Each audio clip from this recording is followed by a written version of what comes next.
Good morning, good afternoon, good evening, wherever you are in the world. This is Reganelite One Angry Pagan here with our first episode of the Eco Flake Show.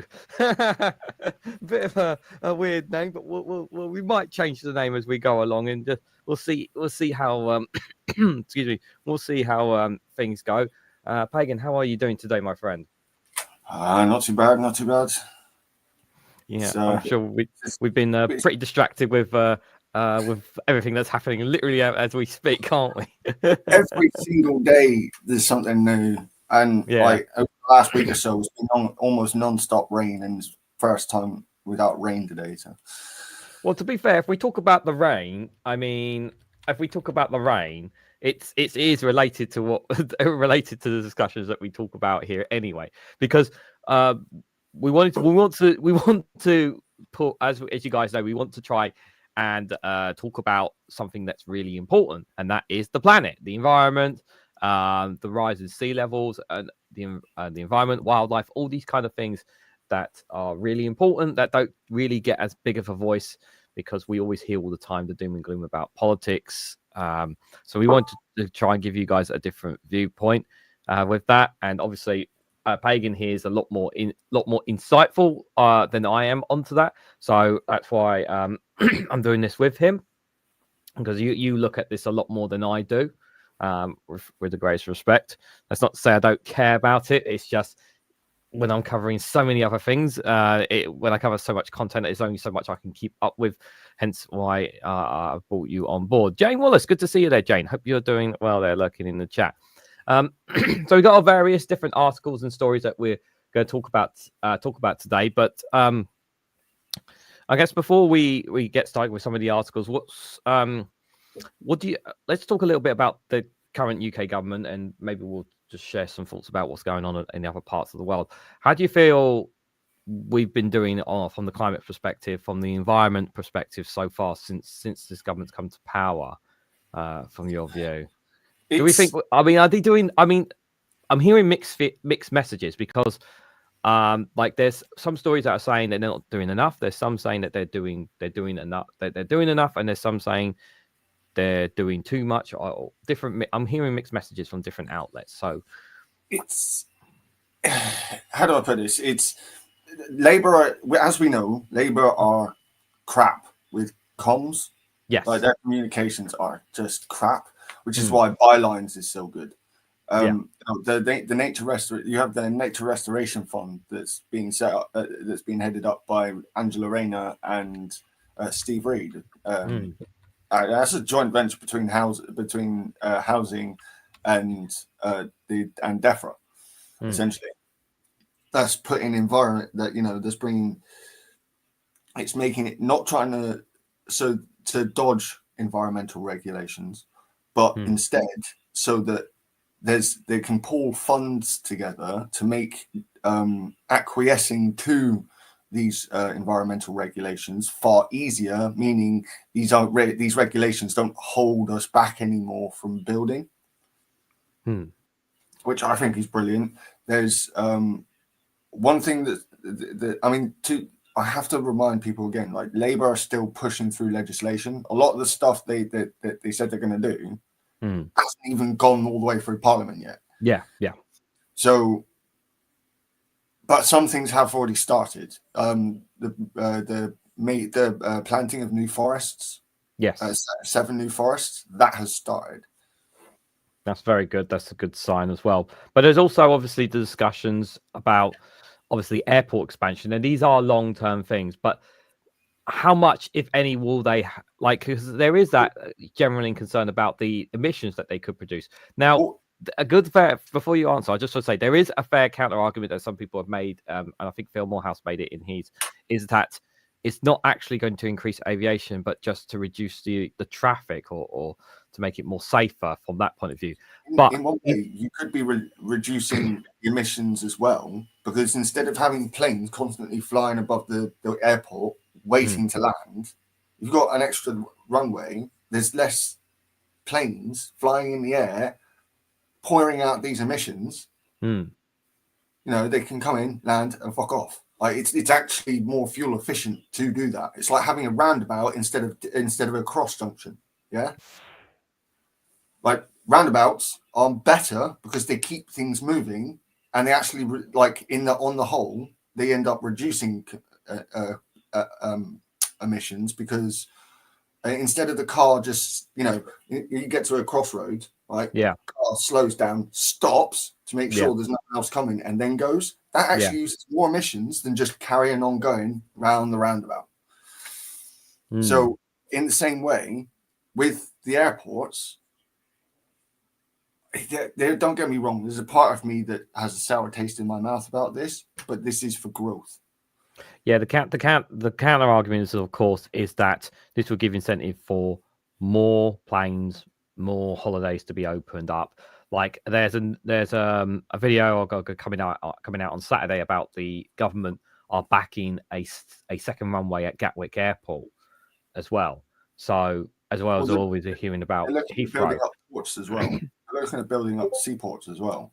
Yeah. So like there's a lot of infrastructure stuff going on, and one of the things I do have to bring up is the fact that I'm pretty sure I saw something about the new dams as well. Yeah, I haven't read up on that. That was it. A new fucking and a couple of new reservoirs, which is like finally been waiting for this for more than 40 years.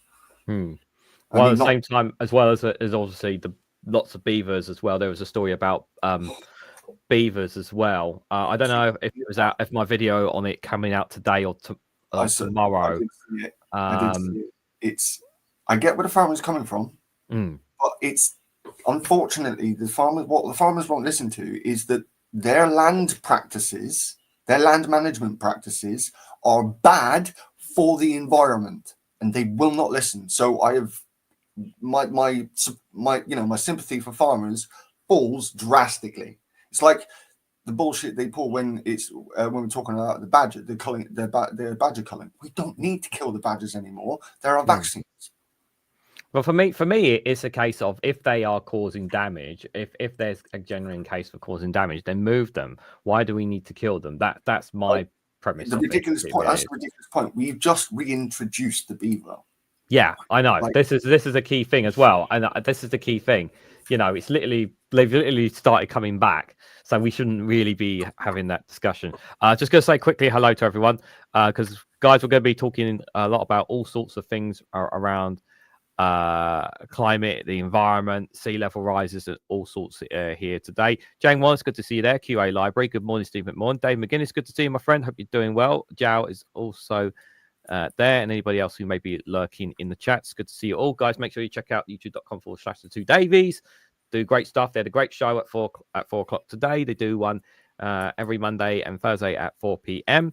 And Dave McGinnis also does the paper reviews every Monday to Friday at 10:30 a.m. as well.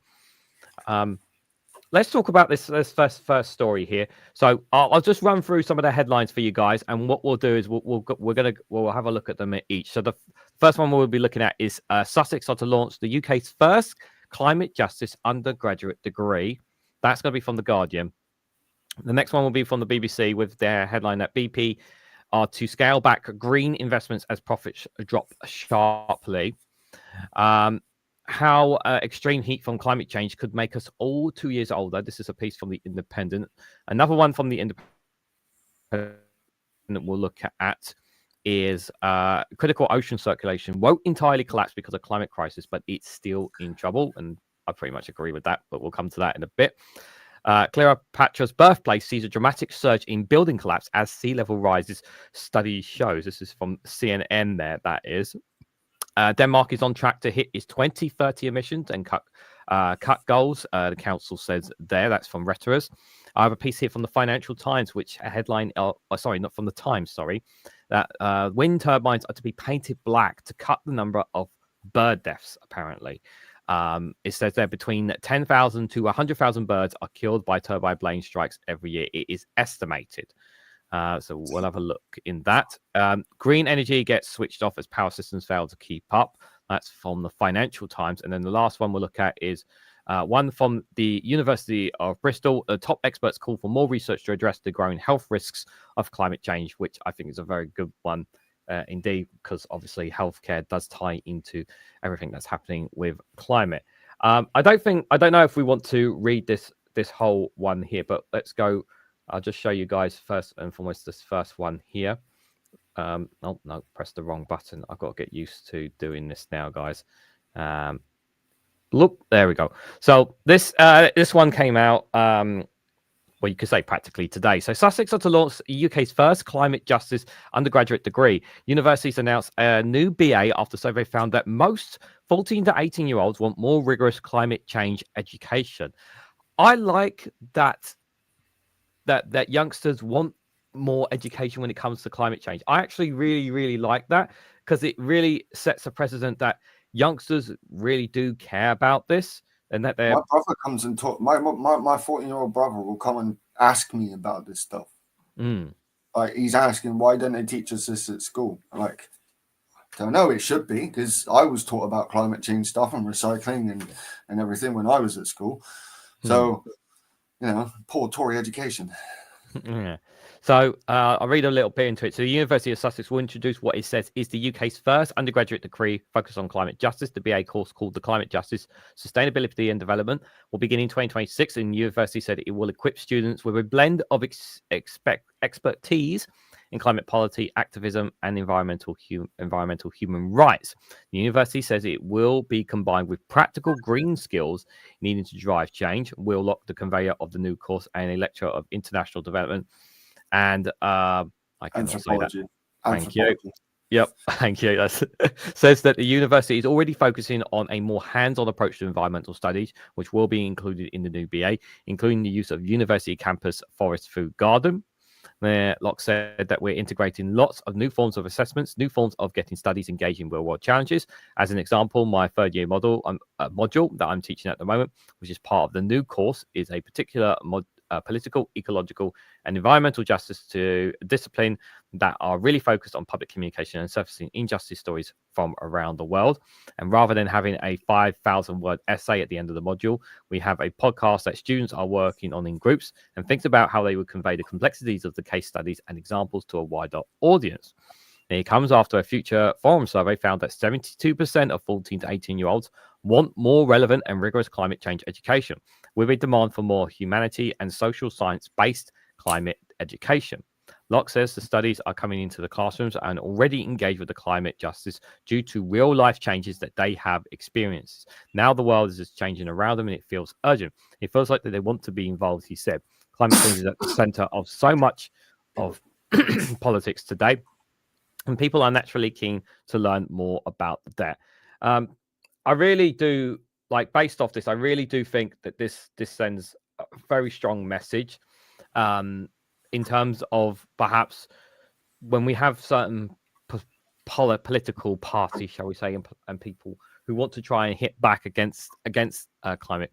When you actually have youngsters who, and I think this is the key word here, is who've had engaged with climate injustice due to real life changes. It's those who've actually had the experience of who've suffered or know people who have suffered that understand it a lot better than just what people basically read and look at from online or conversations. It's those who have actually gone through that's helped youngsters perhaps open their eyes to more about this. And I think that's a really really important point there, because the real life changes and what they've actually experienced, I think, plays a factor in it. I mean, flooding, for example, we've consistently having problems with flooding for so long.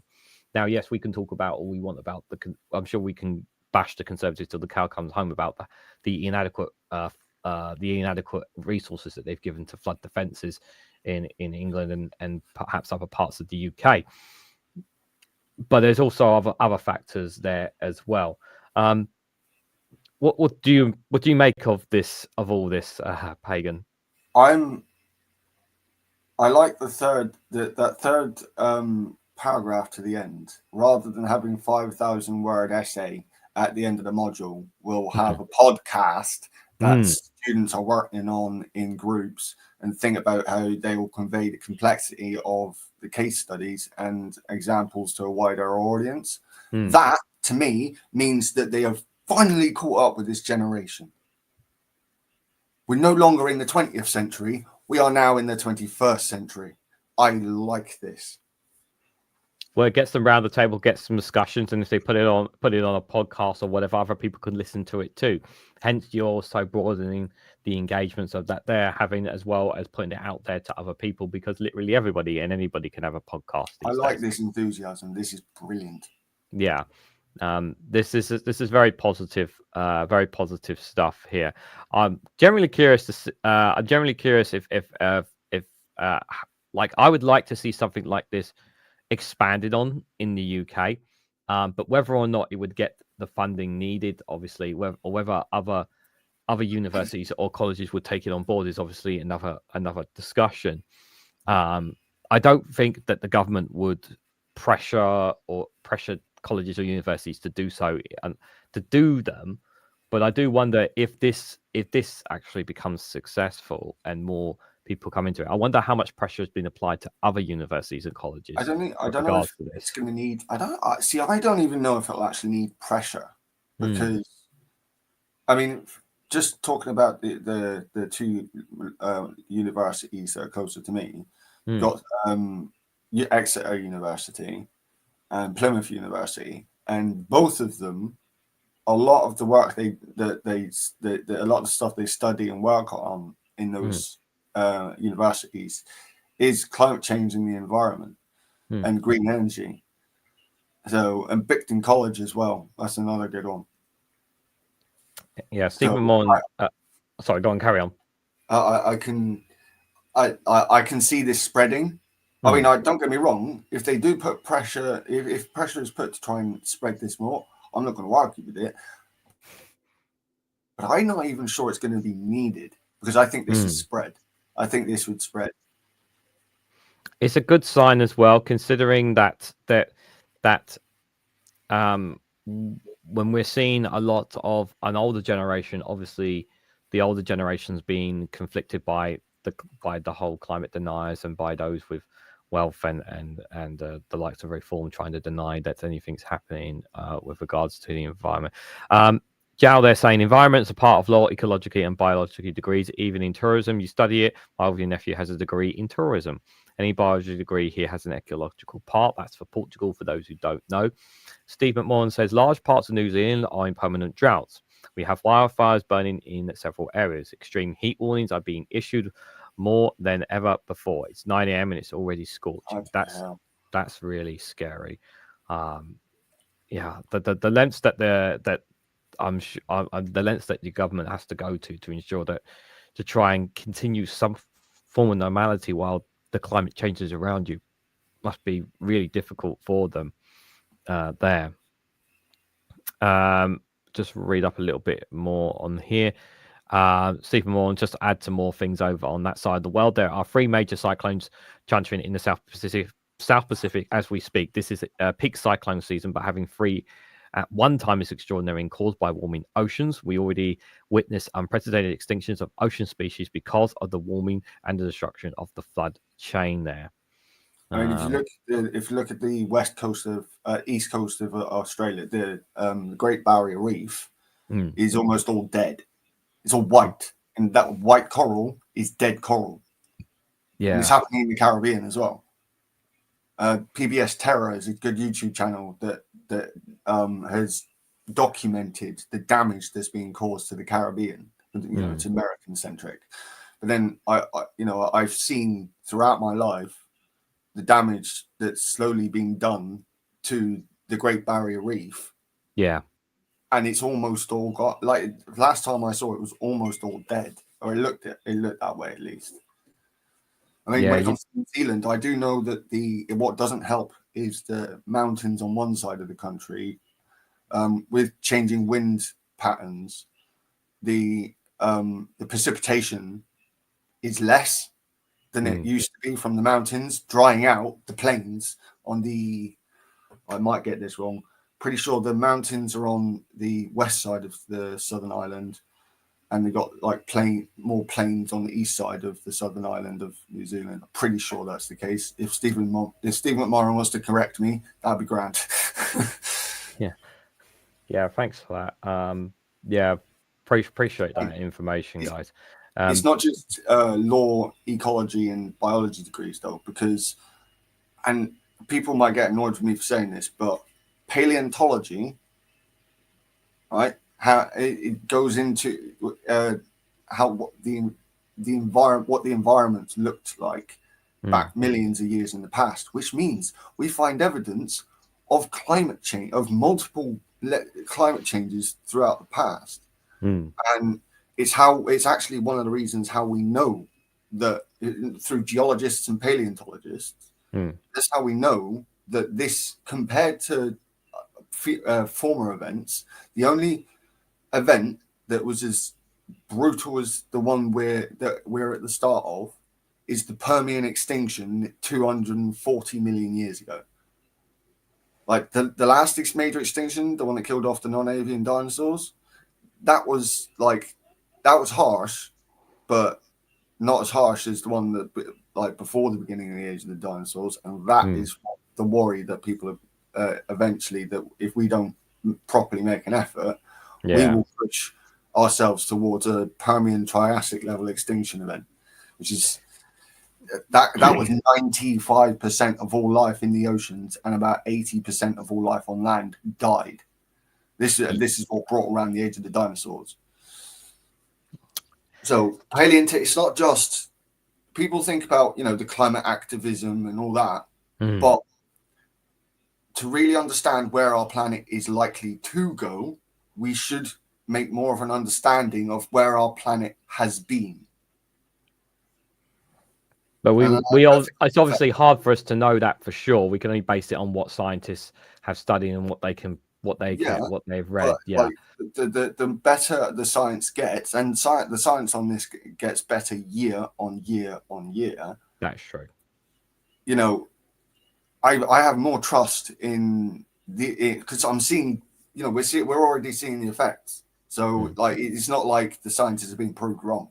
Yeah, we are. This is the one thing that really infuriates me when it comes to the climate deniers, is that there's so much evidence that supports what's happening, but they still don't want to believe it.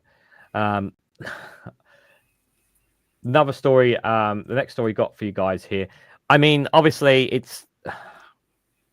I don't think any of us really are surprised by this, because it just emphasizes just how important to them that money is. But then again, they're an oil company, so what do you expect? BP are to scale back their green investments as the profits drops sharply. Now, if I will say before I read into it, obviously, I do kind of wish that there was something that would force these companies to push green investment if governments were able to make them continue to progress towards green investment. But the problem is that I don't see any of them doing that, because they have their money in the hands of politicians, unfortunately. I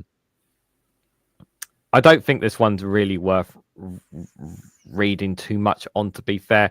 I mean, they've lost net income and they look to be abandoning some of their I do want to put green one stuff. thing there, though. Thatcher, BP used to be a state-owned company. We used to own that. Do you know who sold it off? The evil, wicked witch of the north. Well, for me, the north, right, of London. Fucking Thatcher. She got loads. When she first came in, she raised taxes on oil, right? Got loads of fucking money out of it, and then sold off the oily golden goose. I'm like, if this was still state owned, we could they wouldn't have a choice. Yeah. But no, Thatcher had to go and fucking privatize it. At least if it was nationalized, we'd have some control over it. Is my meaning. Yeah. So they've already been scaling back on renewables. They've also frozen on the new wind projects in June last year. Profit driven, obviously. Recent oil and gas firms have been making plans to ramp up production. Last week, Norwegian energy company Execore said it would invest in renewable energy over the next 2 years while increasing oil and gas production. Well, I think there's a difference with Norway doing it than other countries doing it, because they're doing it in the most environmentally friendly way when it comes to the increasing oil and gas production. The least. Yeah, So they are doing it in the most greenest way possible. I think it's when it comes to other nations. I mean, it's still wrong, but at the same time, at least they're setting the example, shall we say, when it comes to doing it the right way. I would say on that. I mean, like the I mean, yeah, like a big problem I have. One of the biggest issues for me personally when it comes to Donald Trump is that the US, the scientists in the US were really, the climatologists and others were really starting to help with the research. Again, some of the scientists that are on the published for PBS Studios, for PBS Terra on YouTube, like they've added a lot to what we know about this, and now Trump has turned America anti-science. Yeah, and he was fairly anti-science to begin with, but like he's properly like all that research, like there's no funding for it. That's one of the things that Elon Musk cut the funding for. Yeah. Hi, Benjamin. Good to see you there in the chat. And anybody, and Ben Shaw, and anybody else if we've missed saying hello as well. Yeah, oil majors, including BP, were fueling the climate crisis, so it's only fair that may make polluters pay. Yeah, obviously, Greenpeace saying this is outrageous and wrong, and I don't think I need to add any more than what we've kind of already said. It's not really one that's worth reading on, but it just goes to show the situation that we are. I also think they're following that Trump. We are facing here. I also think BP here are kind of following the Trump train. I think, yeah, to be fair, as well, but considering the situation with what's happening in America, they can kind of go with it because that's where everyone else is going. This is a very interesting one.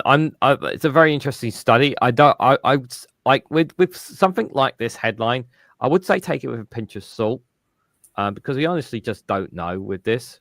So, how extreme heat from climate change could make us all 2 years older. So, prolonged exposure to heat is linked to an increase in biological age by up to 2.48 years, study says. So, the study published by Science Advances found that older adults living in hotter regions of the US showed signs of accelerated aging at a cellular level. Scientists at the University of Southern California analyzed blood samples from nearly 3,700 people aged 56 and above and measured their biological age using an epigenetic clock, a tool for analyzing. Thank you. Yep. Yeah, that's why the real. You're here to correct my wordings. That's what it is. All good, man. All good. A tool for analyzing. Yeah, for analyzing DNA changes over time, and biological age is determined by a set of DNA markers. Biological aging is different from chronological aging. While your actual age is determined by the years you have lived, biological age reflects how quickly your cells and tissues deteriorate. True. Researchers compared to biological aging rates of the participants with local heat index from 2010-2016. The heat index accounts for both temperatures and humidity, which together determines how extreme the heat feels to the human body. The results show a clear link between extreme heat exposure and faster aging. Prolonged exposure to heat was linked to an increase in biological age by up to 2.48 years, an effort comparable to smoking, the study says. People experiencing most extreme heat days defined as temperatures above 32.2 degrees Celsius tend to age faster than molecular. Molecular. Oh, damn it, Regan. Put your teeth back in. Put your teeth in, Regan. Molecular. See, I'm terrible today, guys. Molecular. Research putting them at greater risk of, thank you, age-related disease and earlier death, the researchers say. Do you know what? I'm generally concerned. I'm just going to read this last bit here. Studies participate in living in areas where heat days can account for half of the year, like Phoenix, Arizona, experience up to 40 months of additional biological aging compared to those living in areas with fewer than 10 heat days per year. Said Chow, a postdoctoral scholar at USD and co-author of the study. Just because you live in an area with more heat days, you're aging faster biologically, Dr. Chow has said. Now, I'm generally curious because this is obviously the study has been done in America. I'm generally curious if they were able to do this study in like Africa, for example, or India. India is one that has really suffered badly due to the heat, and Stephen Morgan's made it in parts, perhaps even in the likes of New Zealand and Australia, because yeah, Australia gets a lot of this, as well. So I'm generally curious if this study would be similar in You some of know, these other countries that has I don't it know as if you've well. seen it when someone spent loads of time in the desert, right? And their skin goes all tough. Yeah. Doesn't it get wrinkly a lot? And your skin can get like prolonged period. You can get like you got the flaky side of it, but after a while, you can get really leathery skin. That's what they mean by the aging of the skin, and yeah, I can see what they're talking about here. And to me, it's kind of vanity. Like I don't really care about it, but like there are a lot of people that are going to be like, what? And like it says there, it's going to lead to more heat stroke. And I remember having heat stroke in Tenerife. That was horrid. Yeah, heat stroke is definitely on the rise. I think there was I think I had a short story in one African country where they couldn't open the schools because it was so hot. I can't remember what country it was now that I covered it from. I can't remember if it was Uganda or it was one of the countries where they tried to send the kids back to school, and it was so hot that they could not cope, and obviously like it was really, really bad. I mean, obviously, it's a lot. They don't have the finances to like literally air condition those classrooms and all this kind of stuff. They don't have the money for them, but it's detrimental to these kids' education. Never mind just the fact that it's not safe for them. And the same is said when it comes to outdoor works. People who working in construction or anything like that in these countries in these heat is absolutely killing for them because of the heat stroke, that it can affect on them. It also says there that those extreme heats have been known to increase the risk of imminent health issues such as heat stroke, as you said. Its impact on long-term aging has been less clear. This correlation persists even after controlling for social, economic, and other demographic differences, as well as lifestyle factors such as physical activity, alcohol consumption, and smoking. She added, "Yeah, this is the thing. If, like, I think you would. I'm very keen to see what this study would be if it was in America, because obviously in America they kind of have everything they kind of need to combat this, because they have the resources too. Whereas some of the countries and nations, particularly in Africa, they don't have many things to combat this, shall we say." And the reason they've got studies show that people with higher biological age. Sorry, go on. What were you going to say? The reason they got dark, the reason African people have dark skin, is because of the sun. They've got more melanin in their skin to help them deal with the sun. Yeah. Biggest score, Stephen Moore there says the biggest cause of death in New Zealand is skin cancer caused by the sun. School children wear hats, long sleeve shirts, and sunscreen all year round. Wow. So literally, sun cream is literally like you've got to have it. And I suppose, I suppose there's a lot of clothes that kids wear to try and cover as much as themselves from the sun as possible there. A few years ago, when France had a heat wave, EU research afterwards said it led to 50,000 extra deaths. I'm pretty sure I read a study about that as well. I'm sure I read a study about that as well on that, because there's some of the heat waves that have been taking place across Europe have led to huge amounts of loss of life. It's a direct result. I remember 2005 heat wave when the roads started fucking melting. Yeah, that there was one a couple of years ago we had here. There was one day we had, I think it was like as high as 36, 38 here in London. And I will still never forget the day that I walked, like when I left this home and I literally just went to the shops, and it was a struggle just to literally go down the road. I mean, like that kind of temperature is normal in certain places, but I've never experienced it at home before. And like it's nothing compared to what some of these other countries go through. It's nowhere near the same, but it's still like it sent chills down my spine in the terms of like this is really happening. Like it made me really believe even more than ever before because I'm feeling it in basically in my home country at home when I feel like this problem is get told about we get told about these things happening all over the world, but it's actually for the first time I felt it here at home.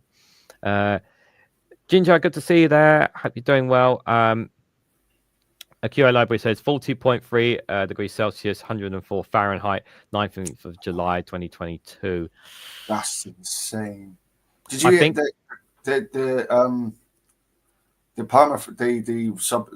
Siberia and northern Canada and Alaska saw their hottest summers ever? Wow. Yeah, I'm not surprised. It's absolutely ridiculous because you've got to remember this is also melting the permafrost. Yeah. Yeah, I'm sure that's something we'll be talking about in the future as well. If you're in a high humidity place, you don't get as much of that cooling effort. You have to look at your area's temperature and your humidity to really understand what your risks might be. The findings come as climate crisis make extreme heat and frequently around the world. The number of extremely hot days have increased in recent decades, and heat waves now last longer and cover larger areas. Yeah, but obviously it's definitely nothing to do with climate change if you listen to the deniers. The year 2024 was the hottest on record in cities across the world, shattered temperature records. Heat waves in Europe, North America, and Asia have been less in recent years. Scientists have warned without drastic cuts to greenhouse gas emissions, extreme heat will become an even bigger public health threat. Older adults are particularly vulnerable because their bodies struggle to regulate temperature efficiency as people age in a warming world. Scientists say cities must rethink how to protect their population from chronic heat exposure. Yeah, absolutely 100% agree with this. More greenery, less fun. I like it down here because there's less built up concrete and more greenery, meaning that the ground isn't soaking up as much of the sun. And the problem with that is that it only starts to let go of that heat at night. And if the nights are getting warmer as well, it's not going to be releasing as much of that heat. It's just getting it's another form of the feedback loop. Except urban, this year, I've read about that too, QA. This year, the North Pole was 20 degrees above normal temperatures. Yeah, I heard about that. 40 positive is common intake, where extreme cold in winter is also common. It's a land of extremes already, and it's getting worse, says Jow. Absolutely. Agree with that. This other next one we've got also, let me make sure I've got, it's just the right one. Yeah, Chrome tab. This other one here, it's also from The Independent, with the headline that critical ocean circulation won't entirely collapse because of climate change, but it is still in trouble. So Atlantic meridional overturning circulation, a key engine of the world's weather patterns, is under threat of dangerously weakening. But this is one, oh my God, I hate, I'm sorry, guys, I hate news articles with all this stuff in front of us, but so one of the world's most important ocean currents is dangerously weakening, but new research suggests it is unlikely to stop entirely in the near future. So the AMOC, a massive system of ocean currents, help reduce global weather patterns by transporting warm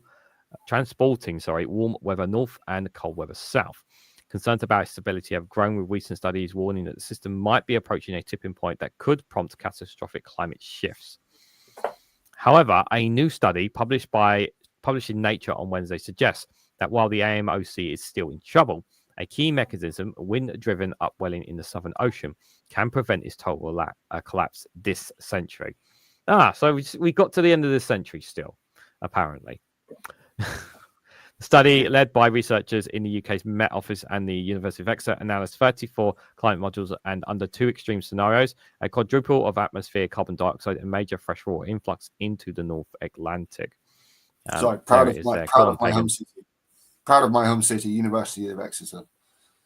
But this see what people don't understand. This image is really cool, right? Because you see the dark shading, the gap between America, right? So you got the blue line coming down, red line going up. But if you look at the red shading underneath it, that also kind of depicts the Gulf Stream and Britain. The British Isles should not be as warm as we are. We should be a far colder country. Yeah, we're at the same latitude as Canada. Like, we should be freezing, but here in Torbay, we get subtropical weather. It's ridiculous, and that's because of this. Now, if this is right, then what I'm seeing is that the Gulf Stream may last longer than expected, because the Atlantic Meridian. I can't fucking do it now. The AMLC. You see how that interacts with the Gulf, the pale bit up between New York, between Canada and Britain. Yeah, the two lines narrow. You got that white with that kind of pale patch underneath them. Yes, that's where that's pretty much where the Gulf Stream is. Yeah? And if this is true, you know that the Southern Ocean, upswell from the Southern Ocean may carry this on a bit longer. That it could mean that the Gulf Stream may be less. It may not be it may not fail as soon as we feared. So I'm trying to find the right word then. Yeah, the main reason for this resilience is persistent upwelling in the Southern Ocean, driven by strong westerly winds, which compensates for AMOC's weakening. The study says a specific meridional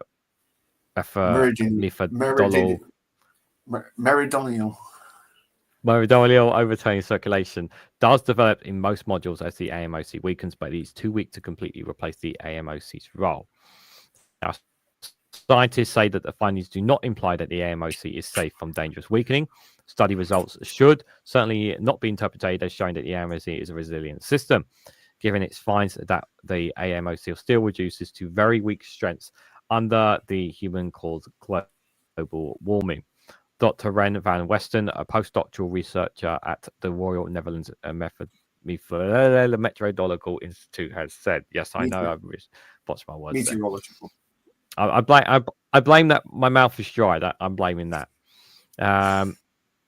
The key message of this paper, he says, is that the AMOC may be partially stabilized by remote feedback processes, as those outside the Atlantic Ocean, while the AMOC does not shut down in its studies 150 year simulations. Dr. Van Westen says full collapse if simulations are extended further. He point out that key limitations of the study that Southern Ocean dynamics can only be adequately captured with high resolution climate modules in which large swells, i.e. ocean eddies, are resolved, and none of the 34 climate modules eddies that are used in the study have such a high resolution. It also says several studies in recent years have found that the AMOC is likely to shut down completely and earlier than previously expected. And Dr. Joel, I can't say second, Associated Head of Marine System Modeling at UK's National Oceanographic Centre, said that his new study provides counterbalance to the debate. However, even without a complete collapse, a weaker AMOC could have serious economic and environmental consequences, experts warn. While they find no evidence for a switch-off collapse of AMOC, they do find weakening in all cases of this alone should cause for concern. Oh my God, this massive advert is in the way. Apologies, guys. I'll just read this bit at the bottom.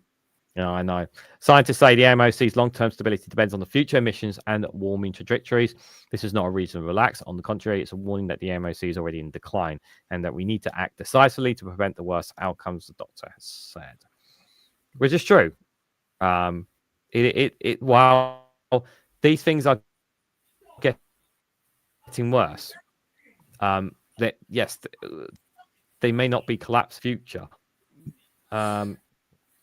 I say it's going to affect farming. Like we are going our weather is likely to, whilst the globe is warming, if the Gulf Stream fails and this fails, we will become as cold as Canada. If you see the background you have behind you, that's a really good representative. It shows that like those colors that are the blue line kind of goes up around where Britain is. That's because of the Gulf Stream. Well, I thought this was a fitting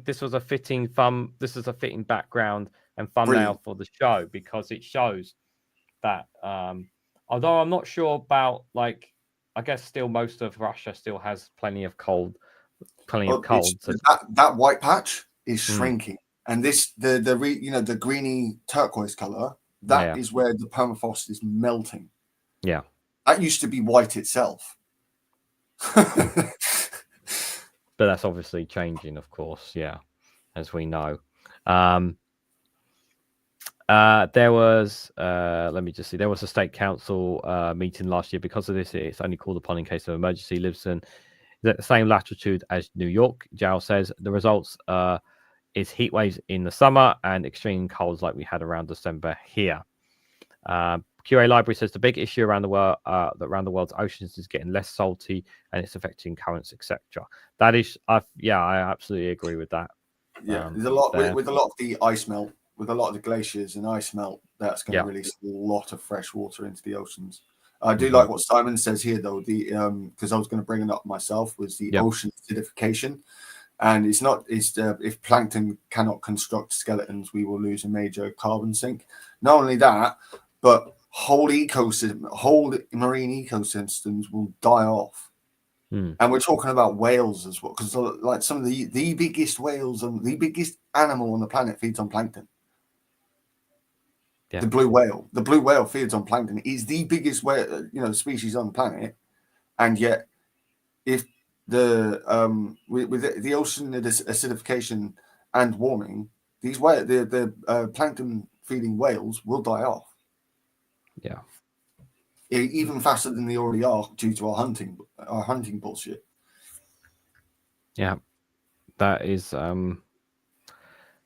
me it's the incredible, like, I don't know how many people here used to still watch some of the stuff from David Attenborough and some of that. I mean, it's just really, when you watched, I mean, I remember I don't watch it much as I used to, but when I was a kid watching that, it would be like the family would actually gather around to watch his show every Sunday, or like Blue Planet and yeah. We would just all come around the sofa to watch it because it was so fascinating. It was always something fascinating to watch. Like, and I was addicted to video games still, and I was like, no, I put it down. I was like, I want to watch this. Like, for me, it was also Steve Irwin. Like, that guy had so much enthusiasm, and he didn't just talk about the animals. He would take time out to talk about the damage being done to the environment, even back then when I was a kid. Like Steve Irwin was pointing out the damage being done to the Australian environment, even back when I was a kid. Like, and his enthusiasm is part of the reason why I have so much enthusiasm. Don't get me wrong, I love David Attenborough. Yeah, but in terms of enthusiasm for the subject, there's none better than Steve Irwin. Yeah. So one other thing that we also to add to this, guys, is about the sea level rises. And I'm sure some of you guys know, Pagan has talked a lot about how, and we covered it a while ago about the UK and how some of the levels could possibly be there. But there's other parts of the world that are also facing these sea rises, and Cleopatra's birthplace could see a dramatic surge in collapsed building at sea level rises. A study shows here from CNN here. So the historic Egyptian city of Alexandria, the birthplace of Cleopatra, is experiencing a dramatic surge in building collapse linked to coastal erosion and rising levels of the Mediterranean Sea, the new researchers found. Building collapses were once rare in this port city, but have accelerated from approximately 1 a year to a staggering 40 a year over the past decade. As the sea level rise and seawater seeps beneath city foundations, according to a study published this month by the University of Southern California. Founded by Macedonian ruler Alexander the Great More than 2,000 years ago, Alexandria is one of the oldest cities in the world and is currently among the most populated in Africa. Home to 6 million people, is one of the most vulnerable to sea level rise, which threatens its historical heritage. Nestled between the thousands of modern mid-rise buildings and ancient structures designed and erected over centuries by Alexander's the diverse ruling dynasties. What he did in his history was pretty remarkable when you go back on the history of Alexander and the empire he built. It really is extraordinary history what that man did. But unfortunately, it all fell apart once he died, really. But that is what happens, unfortunately, there. Now he was already upsetting some of his followers by the time they got to India. Yeah, it was. But to be fair, like the fact that he still achieved what he did is a pretty extraordinary thing, even though it wasn't like it was all nicey. It was very brutal what he did. Let's be clear as well. It was land grab after land grab after land grab. These days, it was yeah, we call it dictatorship now. Yeah, in these days. But yeah, because we see it differently because it was thousands. It was like years ago, long time ago to us. Yeah, but Stephen Banker, good to see you there. I hope you're doing well. And anybody else we haven't said hello to, they have endured natural disasters, get my words in again, including earthquakes and tsunamis, but are now rising seas and intensifying storms, both driven by human-caused climate change, are undoing in decades what it took millennia of human ingenuity to create, said Sarah Flores, a lead author of the study of the landscape architect at the Technical University of Munich. I think it's Sarah Forward, I think. It's a collapsed 30-story building district, Egypt's northern city. Does that say Sidi Bishr district? Bloody hell! Isn't that a really built up part of the city? Yeah, looks like it from the material there. Researchers now assess the impact of the shoreline changes in Alexandria using a variety of methods. They create a digital map to identify locations of collapsed buildings and catalog details about each one of the used data from the site's visit, government reports, news archives, and statements from private construction companies spanning 20 years from 2001 to 2021. They combine satellite imagery and historical maps from 3 different years, 1887, 1959, and 2001. To better understand how Alexandria's 50-mile coastline has moved dozens of feet inland over the past 20 years, rising groundwater levels and bringing them into contact with the foundations of the coastal buildings. The scientists have also analyzed isotopes in the soil to understand the impact of seawater intrusion.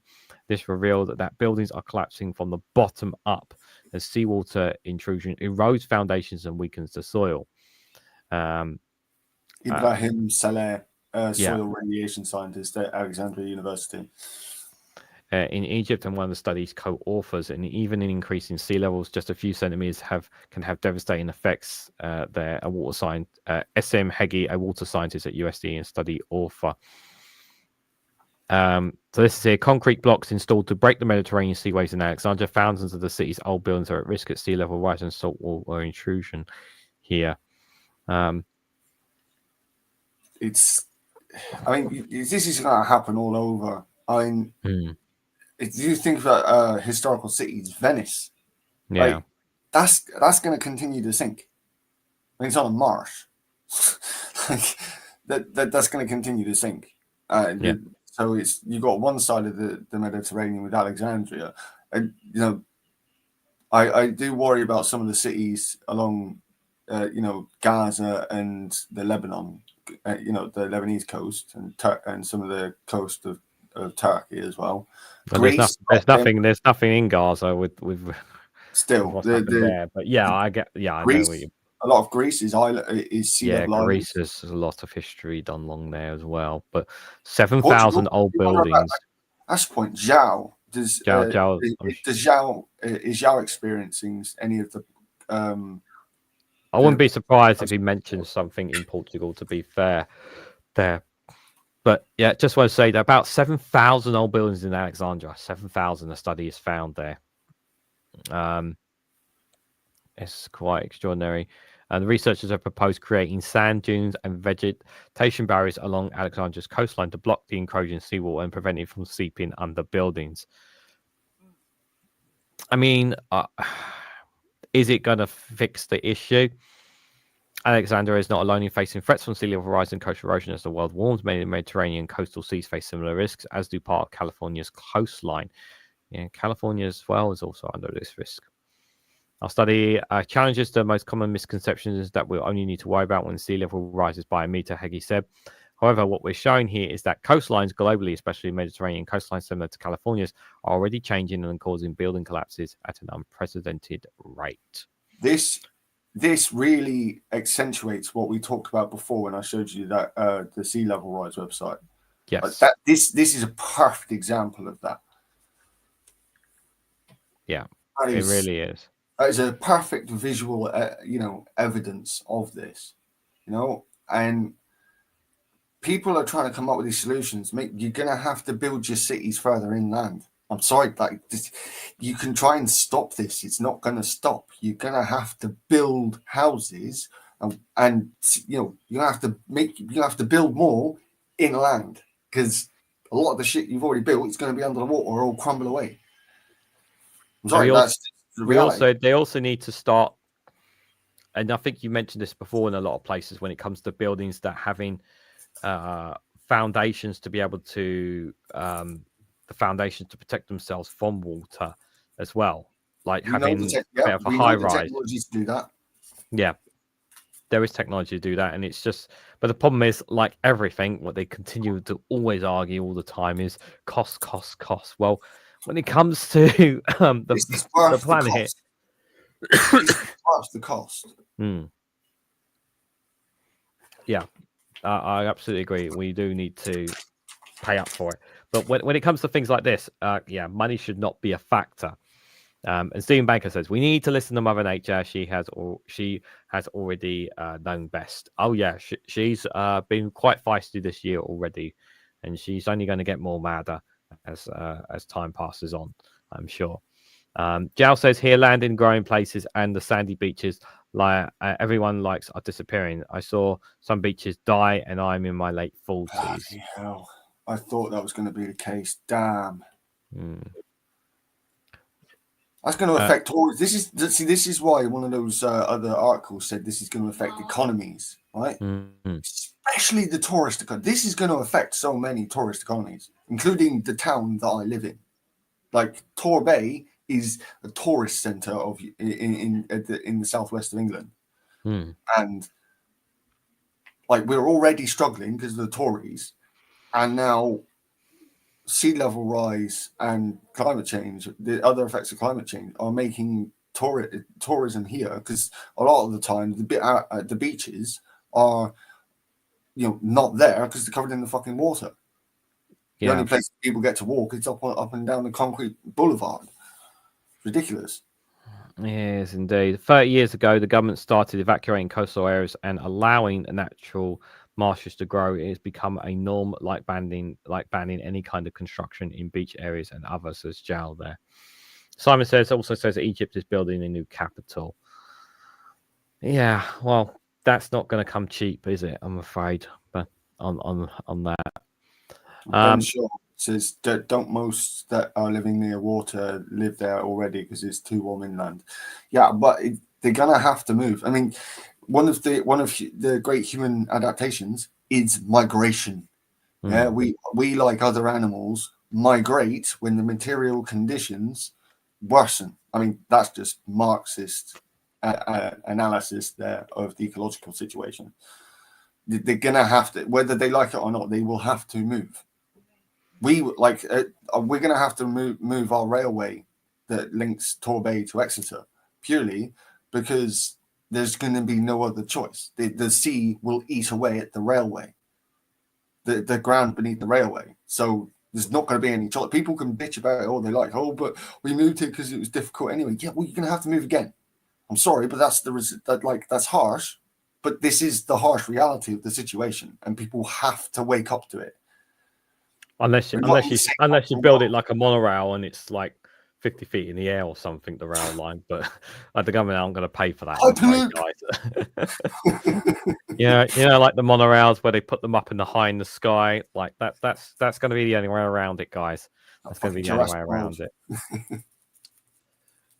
It's not all doom and gloom, guys. We do have there is some positivity. I mean, I know they're not a country that really, they're not a country that are the most devastating when it comes to emissions, but they're doing their part, and that is Denmark here. Yes. This is from Reuters here. That Denmark are on track to hit their 2030 emission cuts goal, the council says, which is a good sign. So this was today as well. Denmark remains on course to meet its 2030 target, slashing its territorial greenhouse gas emissions by 70% from 1990 levels, provided that the country delivers on its stated plans. A government-appointed council said on Thursday. Denmark's goal, launched in 2020, is one of the world's most ambitious, while other countries' pledge is still far short of what is needed to reach the Paris Agreement targets. And by 2030, the Nordic nations has reduced its greenhouse gas emissions by 46% compared to the 1990s, according to Statistics Denmark. And this is a huge success story in a world of gloomy climate news, the Danish Council on Climate Change said in its annual report on Thursday. However, there is still significant risk of missing the target, and significant implementation efforts are still needed to reach the goal. Denmark's goal for 2025 is to raise the accumulated cuts to 50 to 54% from 1990 levels, and the country with great certainty reach at least a lower end of this target according to the projections. The council said that the government's action plan showed that emissions would be cut just about 70% by 2030, but warned that uncertainty around the level of emissions in 5 years' time, in particular from agriculture and industry, cause some risks. It is therefore important that the government revisits its plan regularly until 2030 as agreed, and adjusts them if necessary, added. Denmark's government, by the end of this year, has agreed on plans to agree on climate targets for 2035, which the Climate Change Council said must put the country on the path for existing 2045 goals of net zero emissions. In Denmark, Denmark in November became the first country worldwide to pass a law that will put CO2 tax on livestock carbon dioxide emissions from 2030, a regulation that will be key in helping it achieve its targets beyond the current decade. The council has previously recommended that. Sorry, let me just finish that last. Yeah, let me get that five bit. So the council has previously recommended that Denmark establishes emission targets around Danes' consumption's footprint and international travel by air and sea. Emissions are exported oil and gas are also not counted. So the Danish, are not being afraid of the farmers being whingy little bitches. They are going ahead with it. And to me, this isn't going to affect the small farmers so much. This is going to affect the big corp farmers. That is fucking yes, Denmark. It's a positive climate story, guys. For all the doom and gloom ones, we got a positive one here, to say, but don't worry. Take a page out of Denmark's book. I think it's the message that we are hearing there. Is take a page out of it. But I like this CO2 tax. Yeah, I like that. That's quite powerful, because that says, oh, you don't want to do anything about your carbon emissions. Oh, we're just going to tax you for it. Then, if that's the case, you put a tax like that will make businesses and industries and people think twice when it comes to producing emissions. Like, could you imagine a government doing that in the UK? There would be so much up in arms. The people, not the public, but you think the farmers kicked off with this inheritance tax? You just see what would happen if Labour Party tried to do what the Danes are doing. Sorry, the Danish are doing. Like, we need to follow our Scandi cousins. Like I've already said that we need to. We've got a lot of cultural heritage that is with and linguistic similarities with the Scandinavian countries. I've been liking seeing the Labour, talking more to Norway, trying to talk to Denmark, trying to talk to Sweden. Yeah, this is good. I want to see this, and if they can eventually follow along this line, that'd be great. But it's nice to, at the very least, it's nice to see the Dansk not bowing down to the farmers. Mm-hmm. Jane Wise says there, if they want to reduce to emissions, they should start investing in hemp farms. Hemp can replace most of building materials. That is true. That is very true. Stephen Moore there, just lurking on what's going on in the White House, saying Trump says that the US will be exempt from US tariffs there. Interesting. I might actually cover Keir Starmer's time in Keir Starmer's visit tomorrow on, because I did say, guys, I am doing a live stream tomorrow at 7, so I may cover that specific visit tomorrow. I was going to look at it myself on that there. Let's go to the next story, guys, because I didn't want to go more than an hour if I could help it, but we're already in. Where is? Hold on, just trying to find the. Oh, there we go. So this is from the Times here. So wind turbines to be painted black to cut the number of bird deaths. Now, if I've got to say this now, like, I don't know how realistic this is. I don't know if it will actually reduce the amount of bird deaths or not. I don't know if this is come from a study or if this is an idea or suggestion. But it's saying here, obviously, between 10,000 and 100,000 birds are killed by turbine blade strikes every year. It is estimated. And obviously, we do want to stop birds getting killed by these. I think we're all in agreement of that. And we'd like to do it, find ways of doing it without them getting killed while also continuing wind farms. And I suppose, I don't know if painting them black is the solution. I mean, I like the callback to, Painted Black, the song, and they look kind of cool. I've got to give it. They look kind of cool. I don't know. I don't think they've been painted black here. I don't know. Maybe I'm just colorblind. Kind of looks that way, but I do think this makes sense because you know how. There we go. It says there, a study suggested painting the turbine black was found to reduce bird collisions by 70%. Mm-hmm. Like white against the sky is more difficult to see.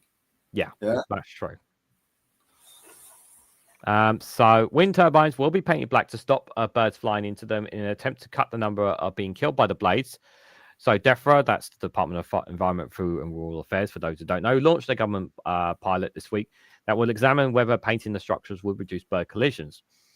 So bird deaths from turbines have been a concern raised by US President in a call with Keir Starmer at the end of last year. Trump told him to get rid of the windmills, a reference to UK's offshore wind turbines. He highlighted that the number of birds that were being killed by turbine blades in the US, joking that the coyotes were getting so fat from eating the carcasses that they will need weight loss drugs. Okay, sure. That's not really important. Times you did not need to add that crap. Trump, blah blah blah blah blah. It's just a waste. That's just. I think this is just bollocks to add to fatten the story. DEFRA said to be concerned that a foraging area used by seabirds can be very large, and that boosting the number of offshore wind farms could have adverse impacts on them. So official points to studies, including onshore research from Norway, which suggests that painting a turbine blade black was found to reduce bird collisions by 70%. Government spokesperson said, "We are committed to making Britain's clean." Blah blah blah blah blah blah blah blah blah blah. Are they saying anything about this? The UK is home. They're not saying. The UK is also home to many global significantly populations of seabirds. This pilot aims to test whether turbine blade painting will reduce bird collisions, helping to ensure nature recovery goes hand in hand with delivering the clean power mission. Okay. We're not killing dinosaurs. This is an aim not to kill the dinosaurs we have left. It's not clear how much the pilot, which will run until 2028, is costing. If it's successful, the department will consider bringing in painting turbines blades as a way to reduce birth death. It will include a laboratory trial and field testing in 2027 with all black stripes and UV painted turbines. Interesting. The UV bit does seem very interesting. There are a few studies into how many birds are killed by turbine blades strikes every year, but the estimates have been between 10,000 and 100,000. I mean, there's a bit of a gap, but still, just 10,000 birds dying every year is bad. Yeah, 10,000 and 100,000. That's a lot. That's still, that is still too many birds. Like, I mean, I very much doubt this is going to cost all that much. To me, this is a win-win. I don't see that. This is a positive story. I like this. Yeah, there's like I'm thinking about how much would it cost to actually just paint the blades? Like, is it really going to cost that much? No, it's not. Like, just one would not cost much at all. And like, this is good. I like this. Like, a lot of people, I know a lot of people will go, "Oh, why should we care about this?" And it's like, well, like, I'd rather not continue to kill off the dinosaurs we have left. Like my feeling is on this is that if it's already been proven to be successful in another country, just fucking go ahead with it. We don't need to trial it ourselves. If it's actually already proven to prevent bird deaths in another country, we do not need to test it ourselves in the UK. Just fucking paint the blades black and just you know, that's down to scientific rigor. I'm like, I get what you're talking about, but that is actually the process. That's scientific rigor. Yeah. They want to repeat if they can repeat the experiment, if they can do it as an experiment, repeat the result of Norway's experiment, then yeah, they can go fine. Yep, go for it. This is how that works. Yeah. I'm going to go to the last story because we've already gone more than an hour, guys. Dave Blase, good to see you in the chat there. Guys, make sure you check out his live stream tomorrow, 5 o'clock, Friday Frolics. Make sure you do not miss that, guys. So we're going to go to the last piece just because of how long we're going. I wanted to keep it just around an hour, but we've already gone well over that. Guys, but this is something we're going to be doing every month as well, guys, just for reference as well. So this last one, this is one that Pagan brought to my attention from the University of Bristol. The top experts have called for more research to address the growing health risks of climate change. So this was back in January. This issue was released. So a new globally renowned climate scientist has highlighted the need to better recognize and understand many different adverse health efforts posed by worsening climate change for current and future generations. To be fair, we obviously heat stroke was one that we obviously talked about as well. Because that effect it has on our skin. Yeah, because it has an effect on the skin. To see, I'm not going to read the whole thing because it's probably going to kill my voice. I mean, if you want, I can read it out for you. Yeah, if you want to read, can you see it all right? I've got him. So yeah, right, so we'll start at the top. Dan Mitchell. Dan Mitchell, professor of climate science at the University of Bristol, good old Bristol, has made the appeal in a worldview op-ed published today in the journal Nature. Good old Nature. Professor Mitchell, who specializes in heat extremes, urged for future climate assessments to factor in the sustained impact on humans, warning that the consequences for our bodies of repeated exposures to heat, drought, and wildfire smoke will mount up.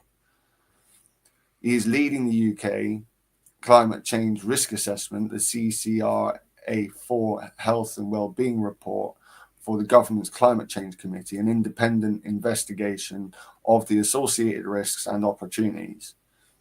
Last year, the hottest year on record, breaching 1.5 degrees warming for the first time since the pre-industrial times. And 2025 is already seen amongst the deadliest and most destructive wildfires in California history.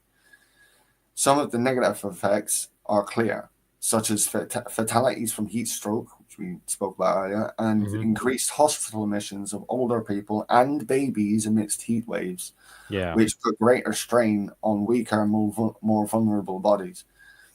There's a cumulative longer-term toll, which needs to be studied more, said Professor Mitchell from University's Cabot Institute for the Environment and Joint Chair in Climate Hazards for the Met Office Academic Partnership, or MOAP. Just this bit here, obviously, we spoke already about the effects. Richard Grumpy Git, good to see you there in the chat. I hope you're doing well. This here, it's not just about the heat stroke, but yeah, but the thing that was pointed out here was other things as well, like the smoke, wildfire smoke as well. because we're going to get a lot more wildfire smoke. I think that's going to have a real impact on people's health just as much as heat, especially in America and Australia and South America, where the Amazon rainforest could catch parts on fire as well. You also got to remember we're being hit by radiation from the sun. Like the like we're going to feel that even more, and the heat itself will actually cause our bodies to stress more, especially if we're not used to in latitudes where we're not used to the heat. I think it's already been pretty. I mean, as someone who has worked in retail, and when we've had really hot days, you already know that the heat gets to people. It makes people more stressful. Makes people more gives them all sorts of feelings. It's not just the fact that it makes them warm. It makes them feel strange. Makes you more irritable. But you got the mental health aspects, and then you've got the fact that the heat itself will put strain on all the cells in your body. You make your body work harder to do the same stuff you do every day. Yes, it's ridiculous. Which you mentioned earlier with just struggling in that heat wave, walking up the road. Yeah. For instance, frequent ongoing exposure to heat wave and droughts lead to higher rates of kidney disease due to regular spells of dehydration and electrolyte imbalances. Having trouble sleeping on hot, sweaty nights is often regarded as inconvenient, but Professor Mitchell pointed out that poor quality sleep is linked to being less physically active, lower well-being, active cohesive decline, and compromised immune system. Yes, I 100% agree with this. When there have been really, really hot days, and you struggle to sleep, it does make you feel more weaker and more tired. This is 100% true. I love it when it's cold. I hate it when it's hot. I do prefer when it's cold because then it forces you to create body heat for yourself. Like one of the things, like during the winter periods, like whenever I go for these long walks and I come back, and even though I'm sweating from my walks, it's still a case of I've put my body to work, to use. And I actually find that I actually wear for a good while before I wear more. I actually wear a few less clothes after my walk because I'm after shower and whatnot, because I'm sweaty and all that. It's because I put my body to work. It's the same thing if you work out or whatever you guys do, or after a long day at work. If you're doing a physical work, your job requires a lot of physicality. You'll feel that. So this also ties into the paleontology aspect that I spoke about earlier, because we evolved in the interglacial period where we were dealing more often with colder temperatures. Now we can adapt to warmer temperatures, but it's going to take a lot. It's going to take a lot of pain, a lot of loss before we are able to adapt to the coming heat chain. The coming heat rise, and a lot of people are going to suffer. And what we have to be doing is trying to find ways to adapt to what's coming. Yeah, the burden of death and illness is likely to be much greater than current models can quantify. I agree with that. Yeah, there are going to be more deaths indeed. So he's called on researchers and public health officials to consider and interrogate 4 key areas: the various timescales of how different health issues will manifest in a changed climate, impacts of environmental issues arising from warmer conditions, socio-economic consequences of climate-related disasters, and incorporating the findings from wide-ranging research on the issues into global climate risk assessments. He concluded that even if the outcomes are uncertain, researchers must quantify this health burden. Once we do this, we will see the health burden of climate change is far more substantial than we have realized. Combining results from desperate data and analytical insight from interdisciplinary experts will help facilitate more information discussions about how to tackle this pressing public health threat. The University of Bristol is at the forefront of addressing some of the world's biggest challenges. Reaching net zero and tackling climate change is a key research priority. Southwest represent. Yep, and that was obviously, it's a piece here from the 20. That was last month as well, the 21st of January. So yeah, it's a very interesting piece to say the least, guys. I will just point out as well, because obviously I'm gonna I will after this live stream. I will put all the links for these in the description for you guys, because I'm sure some of you guys may want to have a look at them yourself, because I didn't want to read them all word from word. But I do think the context of these, I think we really opened our eyes to a lot today on some of these a lot of these stories, because it's obviously there's so many things that affect the rise in these temperatures, like just the health, our homes, and our health and homes and well-being, and even jobs and economies. Everything is all interlinked to climate in some way, shape, or form. Everything is linked to it in some way, shape, or form. But it is something that, again, is not talked enough about. We said Steve McMorrin here. It's essential that the substantial portion of MPs should be aged under 30. That means they will have to live with the consequences of any decisions that they make. And a younger parliament would have a very different view of climate change. I will say we have one of the youngest parliaments we've ever had. I would say that I would say there's the majority of MPs or politicians that we have in there are for climate change and against it. But that's not to say that there aren't people working in the background trying to change that, obviously. But like the majority, like again, like the Labour Party is not against the climate, the climate change. I 100% agree with you on that. Yeah, based on what they've been doing. And again, with what Steve was saying there, with younger, when I was looking at PMQs yesterday, that's one of the things that's like really speaks to me when I see PMQs. There's so many young faces now. Like seriously, especially on the Labour and Lib Dems and SNP benches. Like there's so much.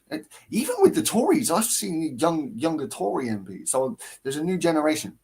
A new generation, and slowly, the 20th century people, MPs that are keeping us back, are being weeded out.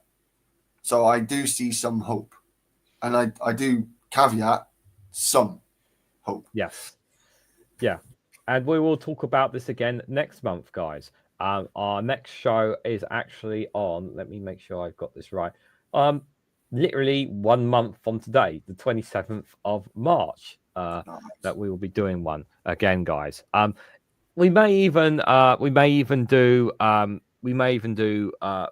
shorter versions. At the moment, I'm just sticking to once a month because I'm still trying to find a stride for myself on my channel, because things haven't been going perfectly on my channel this this week in particular. I just want to address something as well for those in the chat, because I did put the post up today, but I just want to put out for those who did not see the post. So last night's live stream has disappeared, as you know, from the channel. What happened to the live stream? Well, there was content in the live stream from last night. So you guys remember the clip from Jared Kushner, and the audio from that, basically that was AI generated. That was fake. It didn't actually say that. Now, I was only aware of this after the live stream had been aired. And I basically put a note in the description of the video of the live stream before I went to bed, which was a big mistake from me. What I should have done is edited it out or said nothing. By putting that note in, I woke up the next day to find that YouTube had taken the whole live stream off, because it claims that I am misleading my viewers. So that's why the live stream is gone.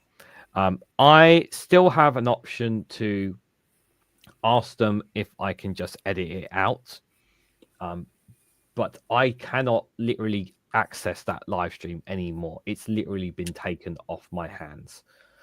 So the chances of me getting it back is very unlikely. It is extremely frustrating, because obviously we went over 2 hours and dived into so much information on that night. It was, and I'm very upset about it. But it is my own fault, because what I should have done is dealt with that situation right there and then. And instead, I got lazy and I was just too tired. Luckily, I haven't been hitting over no copyrights because, as you guys know, I do not monetize any of my live streams. So I make no money whenever we do live streams, guys, unless anybody gives memberships or super chats here. But guys, as Jao has put the link already in the description, do check out One Angry Pagan's YouTube channel. I've sent him, I'm sure he will cover the article I sent him on badgers. That I sent him today. I'm sure he'll cover that very recently because anything related to badgers, he will obviously want to know. So I'm sure he will bring that up on his channels. But do check out his content, guys. And all we'll hail, be back. all hail the indomitable, And all hail the badger. All hail the indomitable badger. And we'll be back again next month with this. Do leave some feedback in the comments after the live stream down below what you guys thought of the show, the format. We could even try and integrate if we can find maybe some clips or videos to add along to this as well. I think that would be a good idea as well if we can find some as well. So give us some feedback on this, guys, because we I really would like some if you can as well. I will be back tomorrow at 7. I will have a show tomorrow at 7. I just don't know what it's going to be. It's not going to be a funny show because I'm going to save that, let Daily Blase do that. I also want to remind people before we go as well, next month, so there's a lot of things happening next month. I have a mental health live stream on Wednesday next week, sorry. And on the 13th of March will be the 2-year anniversary of my YouTube channel, and we will be having a fun, entertaining live stream on that as well. So keep an eye out for them when they come around, guys. But thank you guys all for coming along. Thank you guys for all your comments. And make sure you hit that like button, share this across social media. And like I said, check out RAP's YouTube channel. Pagan, thank you so much for coming along. All good, man. Enjoyed this. Yep. And we'll be back again in a month's time. So take care, everyone, and have yourselves a good night. Bye-bye.